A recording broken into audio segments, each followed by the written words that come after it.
오늘은 세 번째 강의, 제목은 깨달음. 첫 번째 강의는 사물과 사건을 이야기한 거예요. 두 번째는 사건에는 방향이 있다.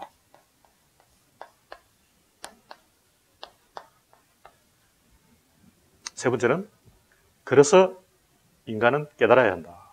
이 깨달음을 그냥 단순히 어쩌고저쩌고 뭔가를 깨닫는다. 이건 개똥 같은 소리고 등신들이 하는 얘기고, 나는 이것을 깨달았어요. 나는 언제 깨달았어요. 이런 얘기하면 다 허당이다. 다시 말해서 어떤 사람이 나는 깨달았다 하고 주장하거나 나는 언제 어디서 무엇을 깨달았다 이렇게 말을 하면 그것은 개소리다. 자기가 뭔가를 안다면 그냥 아는 거지. 그걸 왜 깨달았다고 표현하는?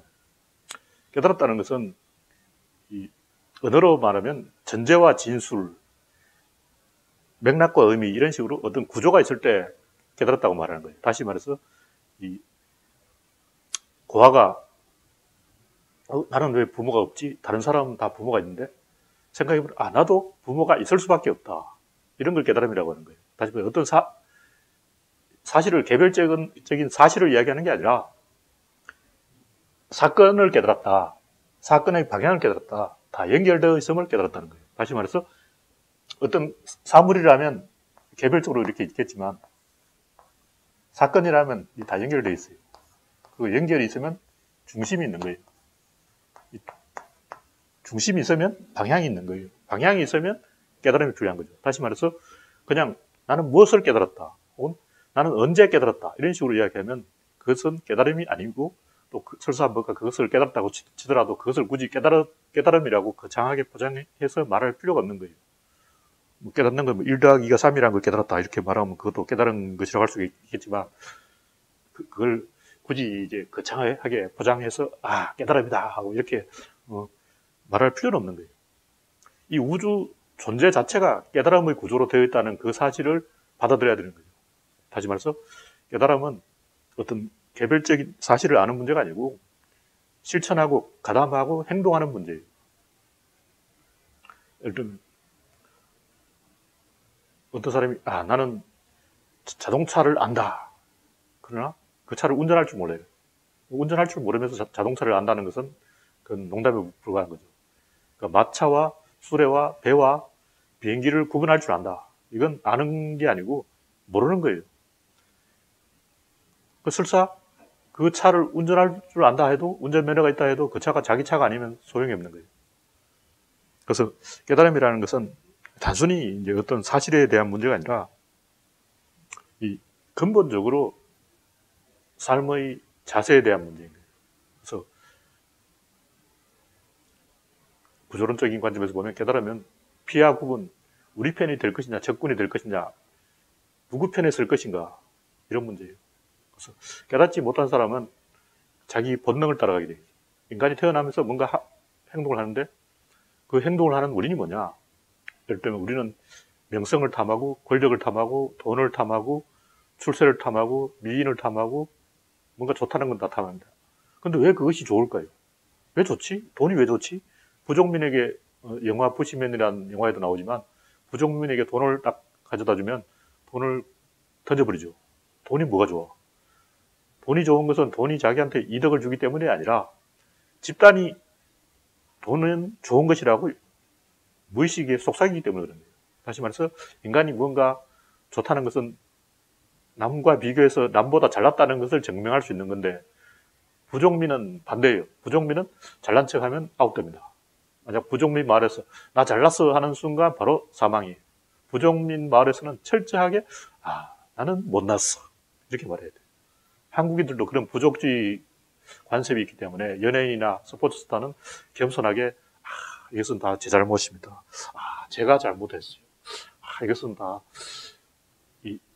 국민 여러분의 지지와 성원 덕분입니다. 이렇게 거짓말을 해야 칭찬을 받습니다. 굉장히 웃긴 거 아니에요? 특히 미국인들은 이건 다 내 딸 때문입니다. 이것은 나의 아들 덕분입니다.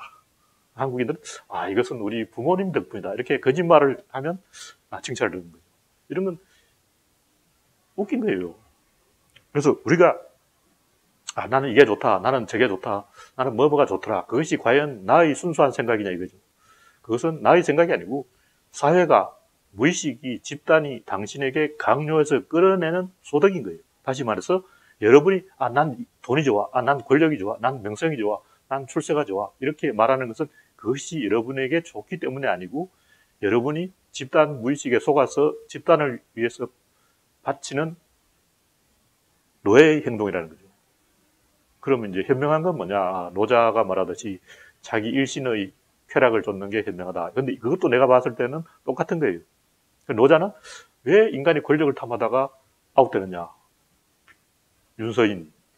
왜 권력을 탐하다가 변희재가 됐냐? 왜 권력을 탐하다가 최순실이 되고 박근혜가 됐냐? 자기 일신의 쾌락을 탐하면서 행복하게 살면 그것이 최고가 아닌가? 이렇게 말했지만 그런 생각조차도 바로 무의식에 조종된 거예요. 쾌락이라는 것도 환상에 불과한 거예요. 뭐 성적인 욕망, 원래 부족민들은 성적인 데 별로 관심이 없어요. 그것 또한 사회적인 열등감이 만드는 괴물이라는 거죠. 다시 말해서 난 미녀가 좋더라. 왜 이렇게 좋을까요? 만약 여러분이 미녀가 좋다면 여러분이 사회생활하면서 열등감을 느꼈기 때문인 거예요. 진정으로 순수한 사람이라면 미녀에 대해서 별로 관심이 없어요. 그러니까 미녀가 좋다, 예쁜 사람이 좋다. 그 말은 자기 내부에 있는 콤플렉스의 표현인 거예요. 그래서 영웅호색이란 말이 있는데 영웅들이 미인을 담아낸 이유는 영웅들도 콤플렉스가 있는 거예요. 콤플렉스가 있으니까 그 콤플렉스를 털어버리기 위해서 노력을 하는 거고 그 결과로 영웅이 되는 거예요. 그래서 그런 그 무의식적인 본능, 집단이 개인에게 요구하는 본능을 벗어버리고 순수한 상태에서 진정으로 자기에게 필요한 것이 무엇인가. 근데 그렇게 계속 추구해 들어가면 자기는 텅 비어있는 존재라는 걸 알게 돼요. 나라는 것은 하나의 관념이고 본능이고 유전자가 내게 명령한 거짓이고 나의 진실은 나 안에 없습니다. 나를 규정하는 100%는 사회에 있는 거예요. 집단에 존재한다는 거죠. 그래서 나의 정체성이라는 것은 내 간, 허파, 이자, 지라, 심장, 12지장 이런 것에 있는 게 아니고 나의 근육, 뼈다구, 해골, 뇌세포 이런 데 있는 것도 아니고 나의 마음, 용기, 신념, 의지 이런 데 있는 것도 아니고 사회와 나와 나의 후손으로 세대가 연결돼가는 그런 계통의 연결에 있는 거예요. 그래서 결론은 뭐냐면 사건은 전부 연결되어 있다. 그래서 이게 굉장히 중요한 거예요. 전부 연결되어 있기 때문에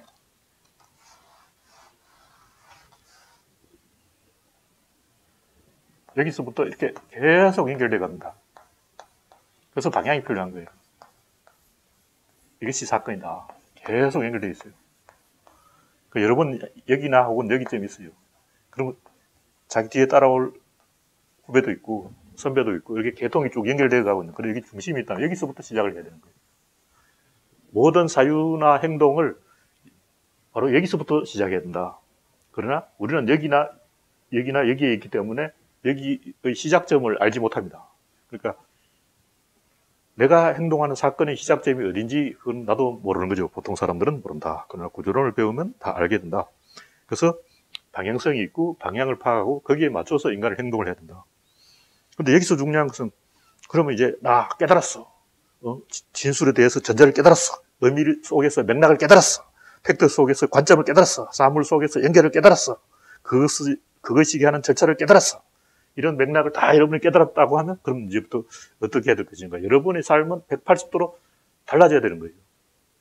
근데 제가 구조론을 보급하면서 느낀 바로는 그것을 실제로 할 수 있는 사람이 말로 할 수 있는 사람이 많은데 없다는 거죠. 거의 없어요. 거의 0에 가까워. 왜 이게 복잡한 문제냐면 예를 들면 많이 배운 사람과 대화하다 보면 갑자기 귀신이라는 단어가 툭 튀어나와요. 귀신. 꼭 귀신이 아니라도 갑자기 무한동력을 주장한다거나 음모론을 주장한다거나 되도 이상한 소리를 주장하는 사람이 있어요. 괴력난시.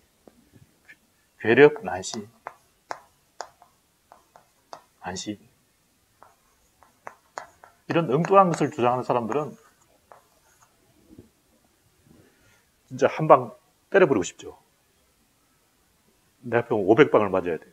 왜 500방을 맞아야 되냐? 최근에 제가 이제 좀비가 나오는 미드를 봤어요. 근데 나무위키 검색을 해보면 알겠지만 좀비의 설정 오류, 설정이 잘못되어 있어요. 좀비만 설정이 잘못된 게 아니고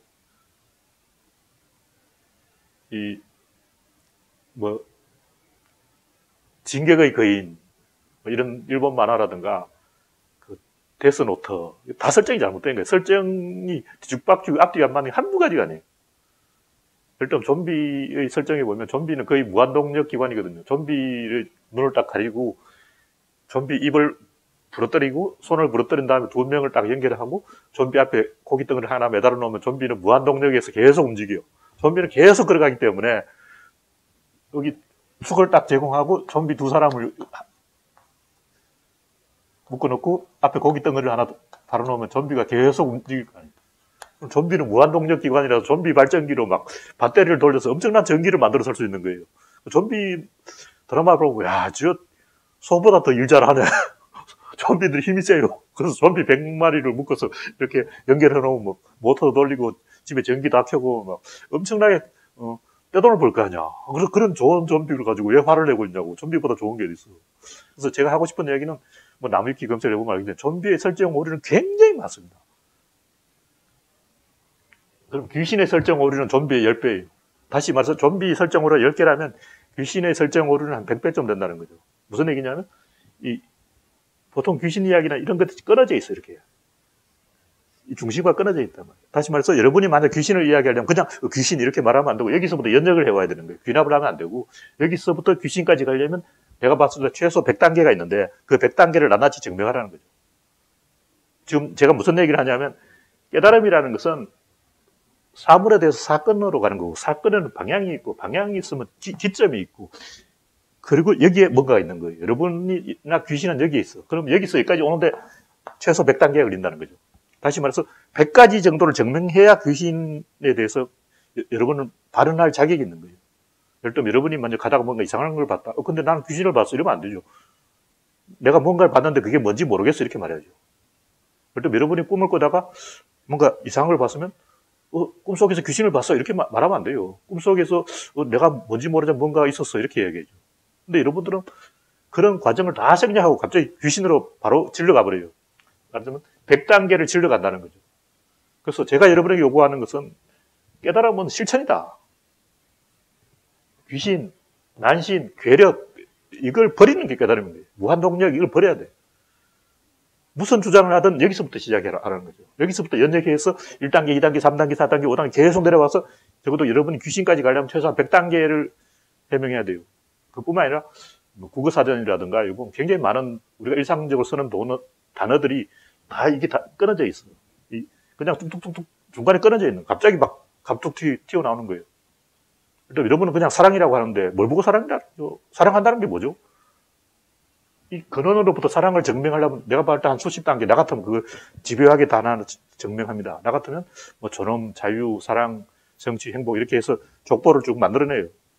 그래서 왜 사랑인가 하면 그 빅뱅에서부터 사랑까지 연결되어 오는 단계가 한 300단계라면 나는 그 300단계를 다 구성할 수가 있어요. 그래서 사랑이 있다 이렇게 납득을 하는 거예요. 그런 거 없이 그냥 갑자기 막 사랑한대 그러고 사랑한다는 것은 뭐 그 짐승들이 흘려붙는 거와 뭐가 달라. 이 사랑이라는 표현도 사실 따지고 보면 집단 무의식 속에서 집단에 어필하는 하나의 전략이에요. 여러분이 만약 사랑한다고 하면 내가 사랑으로 한번 밀어보겠어. 내가 사랑으로 사람들을 한번 감동시켜 보겠어. 내가 사랑으로 사람들을 한번 제압해 보겠어 하는 전략적인 의도가 있는 거예요. 그래서 그냥 막 갑자기 난 사랑해 이런 식으로 들이대는 것은 굉장히 위험하다. 다시 말해서 여기서부터 당신의 사랑까지 전개되어 온 설정 오류 100가지를 다 낱낱이 내한테 납득시켜봐라. 그러면 내가 당신이 사랑한다는 것을 인정해줄게. 이런 식으로 제가 태클을 겁니다. 그래서 이 깨달음이라는 것은 근본적으로 인생에 대한 태도를 바꾸는 것이고 모든 사유라 이런 것을 기점으로부터 시작해야 하는 거예요. 뭐 저는 여기다 신이라는 표현도 쓰고 뭐 여러 가지 표현을 쓰는데 꼭 신이라는 단어가 싫다면 그냥 의사결정을 중심이라고 하세요. 신이라는 표현을 써도 되고 안 써도 되는데 이 깨달음이라는 것은 인류가 가는 큰 배에 올라타고 함께 가는 것이지 그냥 자기가 뭔가를 알았어. 뭐 요걸 알았어. 저걸 알았어. 1 더하기가 3이라는 걸 알았어. 이런 식으로 어떤 개별적인 사실을 아는 것은 그냥 아는 것이지 깨달음이 아니다. 깨달음이라는 것은 근본적으로 이 라디오가 방송국을 아는 거예요. 그리고 라디오가 아무리 좋아봤자 라디오 안에는 라디오가 없어요. 라디오가 하는 것은 방송국을 복제하는 거예요. 그러니까 라디오에서 어떤 말이 나왔다면 사실은 방송국에서 이미 그 말이 나왔어.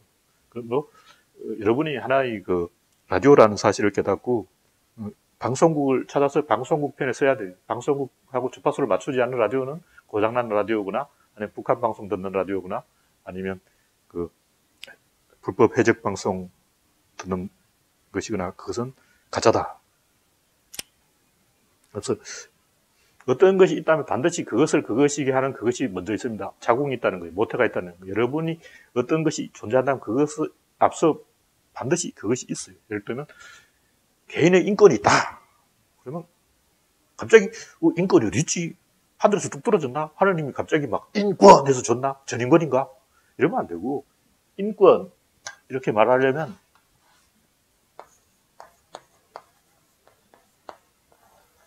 인이 있기 전에 권이 먼저 있는 거예요. 이 꼭대기에 뭐가 있는 거예요. 꼭대기부터 1단계, 2단계, 3단계, 4단계, 5단계에서 연역해오는 과정이 필요합니다. 인권이 있기 전에 권력이 있는 거예요. 그 권력이 왜 있냐? 이것부터 이야기해야 돼요. 권력은 자연의 법칙 속으로 있습니다. 다시 말해서 어떤 하나의 행동이 다른 행동을 연동시켜서 일으킬 때 먼저 오는 행동이 다음 행동에 대해서 어떤 이익을 주게 됩니다. 그건 자연 법칙이에요.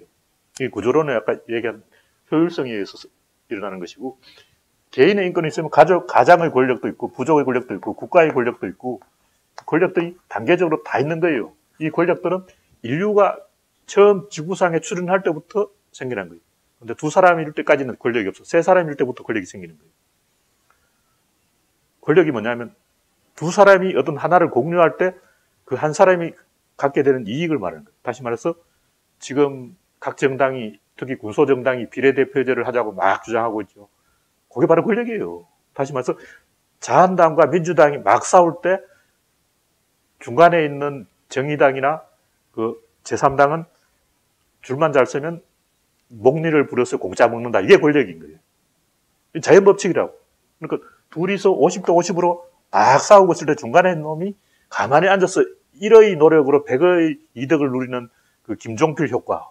김종필이 아무것도 하지 않고 지도에 그 공주시 주변을 한번 보라고. 다리를 몇 개를 만들고 고속도로를 몇 개 만드는지. 김종필의 마법인 거예요. 가만히 앉아서 공주시 주변에 굉장히 많은 다리와 고속도로를 오고 가게 만들어버렸어요. 힘 하나 안 들이고 그저 먹었다고. 안철수가 바로 그걸 노리고 있는 거예요. 그런 식으로 비열하게 공짜 먹으려는 그것이 권력이라는 거죠. 이런 것은 여기 자연법칙에서 내려오는 것이지 그냥 갑자기 인권하고 막 뱃속에서 탁 튀어나오는 게 아니고 하나님 뿅 하고 주는 것도 아니고 이런 것을 우리가 생각을 해봐야 돼요. 그냥 나는 인권이 있어 이런다고 되는 게 아니고 연역적으로 여기서부터 한 1단계, 2단계, 3단계, 4단계, 5단계 보통 한 300단계 거치면 인권이 증명될 수 있습니다. 그런 식으로 이 세상의 모든 뭐 사랑이나 도덕이나 윤리, 정의 이런 것을 다 여기서부터 연역해 와야 돼요.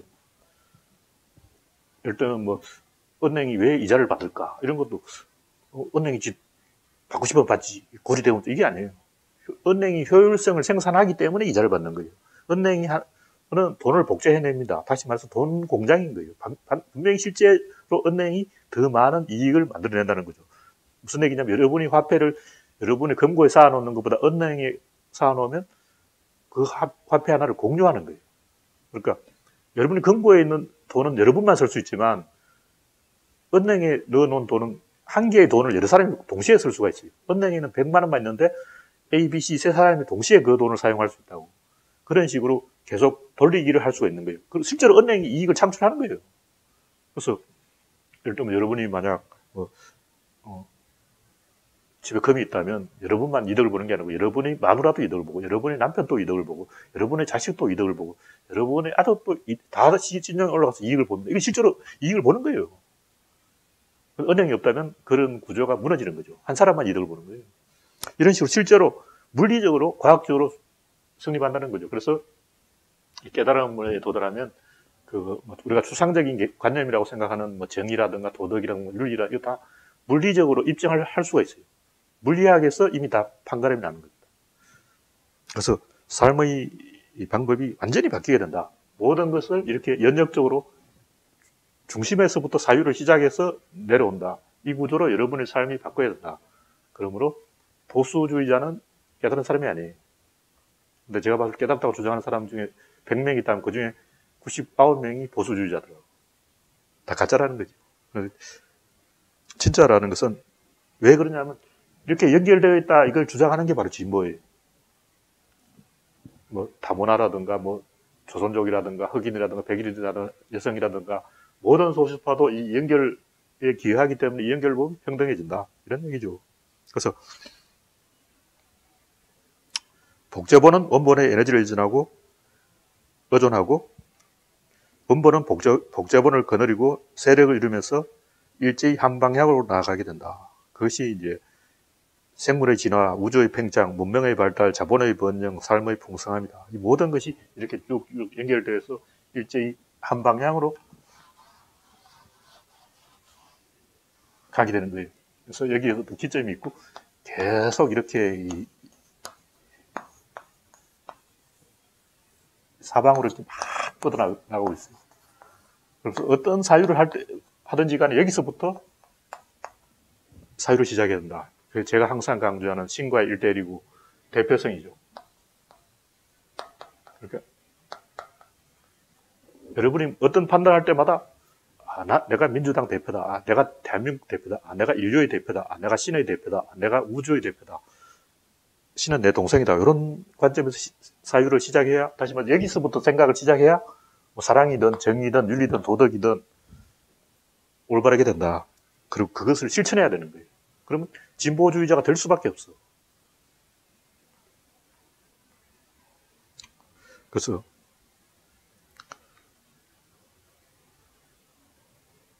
제가 또 깨달음으로 가는 길을 이렇게 써놨는데, 부분은 전체를 깨닫고, 진술은 전제를 깨닫고, 결과는 원인을 깨닫고, 종교는 시작을 깨닫고, 꼬리는 머리를 깨닫고, 마음은 무의식을 깨닫고, 팩트는 관점을 깨닫고, 의미는 맥락을 깨닫고, 사물은 사건을 깨닫고, 내용은 형식을 깨닫고, 물질은 에너지를 깨닫다. 와, 많아. 사물은 사건을 깨달았다. 이게 뭐냐면 어떤 것이든 반드시 그 이전에 단계 하나 더 있어요. 여러분이 일단 반드시 여러분의 부모가 있는 거예요. 나는 부모가 없어. 이런 사람 없어. 무조건 있는 거예요. 어떤 것이 일단 반드시 그 앞 단계가 있다. 그래서 이렇게 연결되는 맥락이 있다.